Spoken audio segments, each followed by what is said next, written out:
మజ్లిస్ నేత Hyderabad MP Asaduddin ఓవైసీకి parliament అంటే ఒక ఆట విడుపు స్థలం. అందుకే ఓవైసీని ఎవరు పెద్దగా లక్ష్య పెట్టారు. కొందరు ఎంపీలు నవ్వుకుంటే మరికొందరు సెటైర్లు వేస్తూ ఉంటారు. మరికొంతమంది ఏమి పట్టించుకోకుండా వాళ్ళ తదుపరి ప్రశ్నావళిని సరి చేసుకుంటారు. ఇప్పుడు కూడా అదే జరిగింది.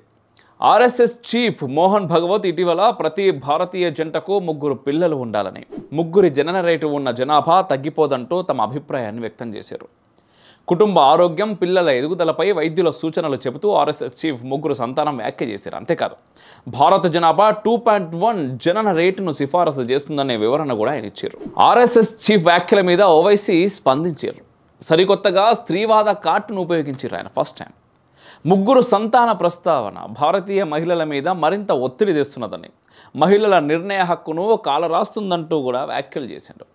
మహిళా సాధికారత మీద ఎక్కడ లేని ప్రేమ కురిపిస్తూ ఉన్నారు. అంతేకాదు, ఆర్ఎస్ఎస్ చీఫ్ పైన సంస్కారహీనంగా నువ్వెవరు ప్రజల కుటుంబ జీవితాల్లోకి ప్రవేశించనేకి, భారతీయ మహిళలపై అదనపు భారాన్ని మోపి వారి జీవిత ప్రాధాన్యాలను తిరస్కరించమంటావా అంటూ తుపాకీ రాముడి రీతిలో ప్రశ్నలు కూడా వేసిండు.